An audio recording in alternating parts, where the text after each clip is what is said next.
I've loved potatoes both in my garden and in my mouth for many years now. And you guys have seen that here on the Epic Gardening channel, but what I've never grown are sweet potatoes. So in this video, I'm gonna show you what these varieties are, the best way to plant sweet potatoes, as well as the soil and all the different conditions on how to grow them. I'm going on a little trip though, so when I get back, you're gonna see exactly how we do it.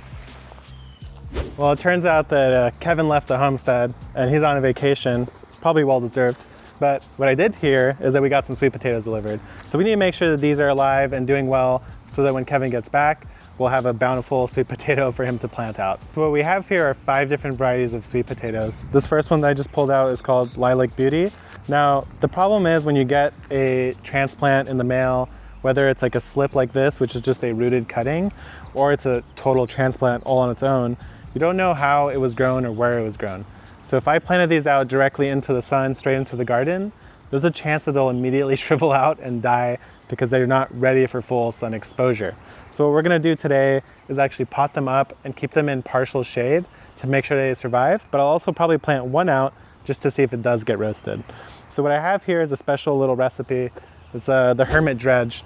And what we have is, our liquid is this red azose, which is a beneficial bacteria that's supposed to promote root cuttings and growth. And then the other thing I have is this mycose, which is a mycorrhizal powder. So what we're gonna do is dip the transplant into a dilute mixture of that azose bacteria, like so.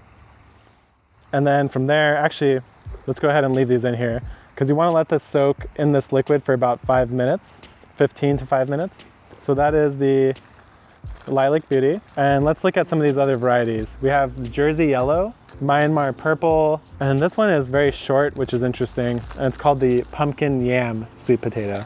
And the last one over here is our Korean Gold. This one apparently tastes really delicious. I'm sure all of these taste great. So I'm gonna go ahead and start soaking these in here.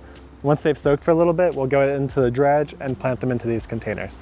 I actually just came up with a much smarter solution to this. I just trimmed off the bottom of the bag.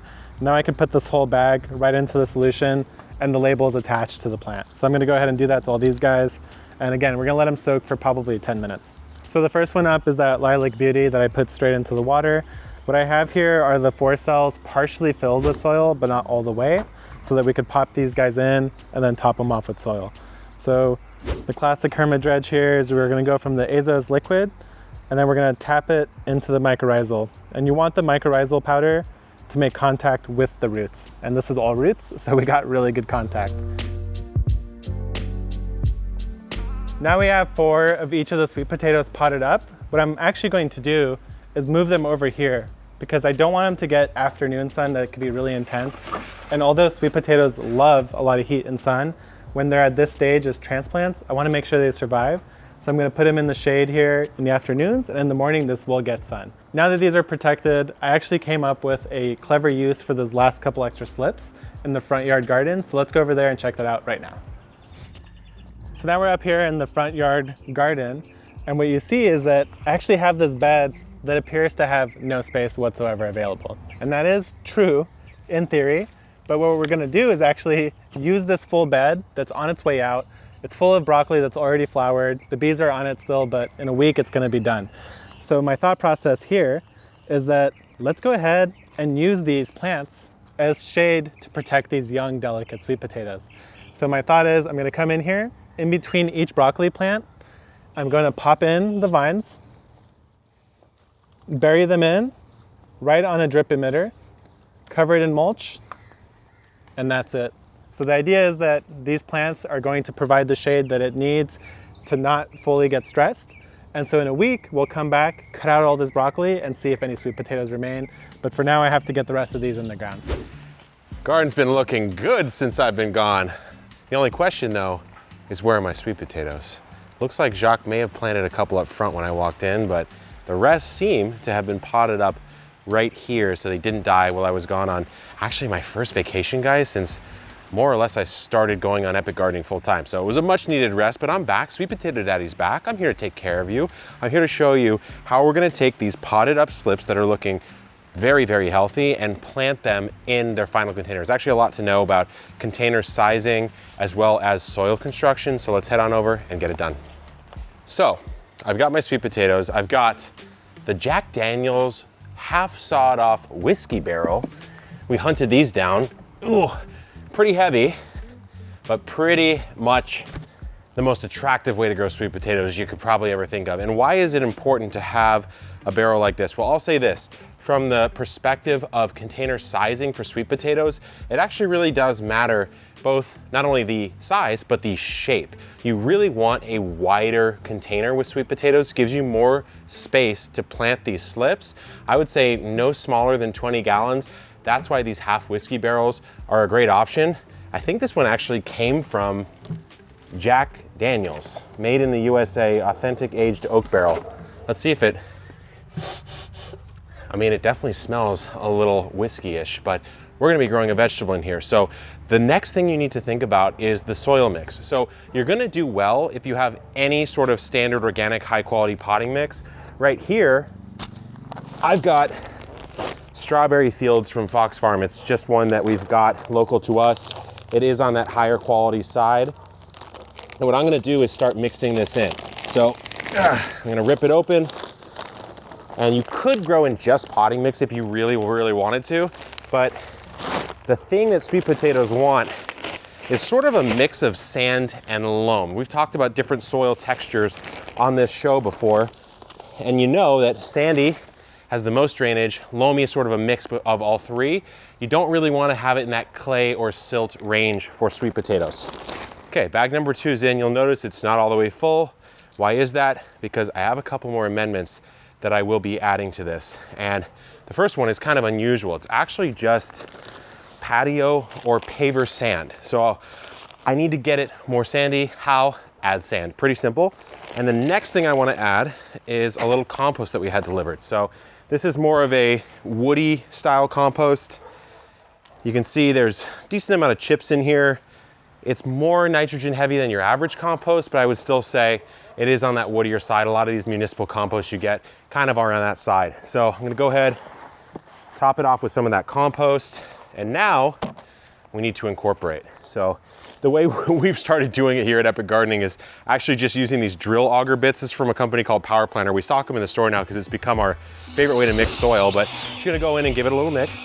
You can see why we really like that tool. It's just a really fun way to mix up soil and be relatively confident that you've actually well incorporated all of those different ingredients. And lo and behold, we're pretty much right up here at the surface rim of our Jack Daniels barrel, and it's time to get our slips in.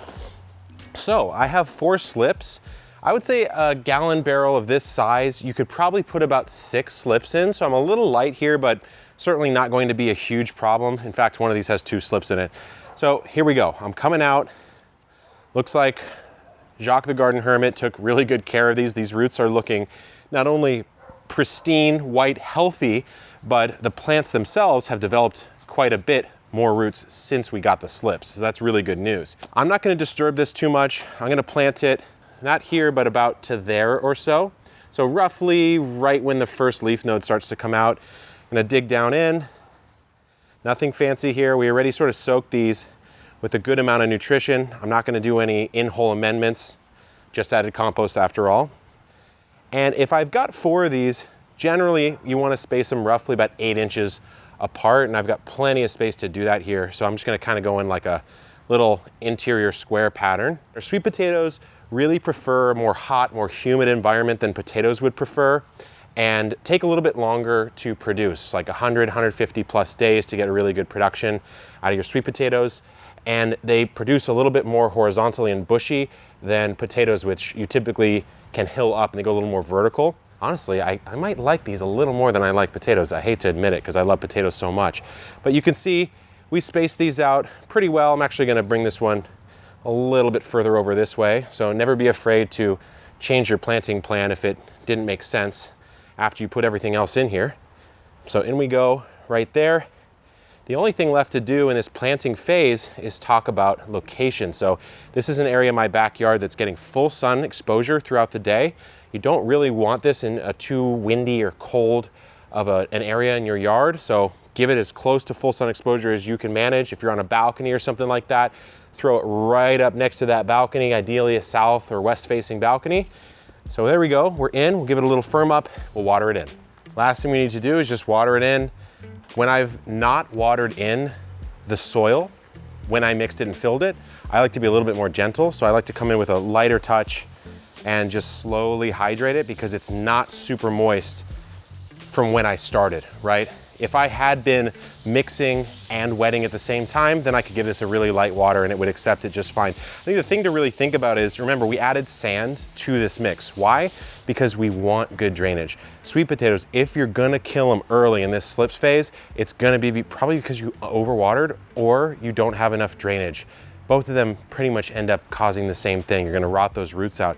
So I wanna be really sensitive to that and only hydrate this as much as it actually needs to be hydrated. That being said, you'd be surprised sometimes how much a new pot of soil can actually accept as far as water goes. So for part 1 of sweet potatoes, I hope you enjoyed this. Hope this was informative. Stay tuned and subscribe because we will be growing a huge crop of sweet potatoes. There's 4 more bales to plant and a ton more to harvest. Stay tuned, good luck in the garden, and keep on growing.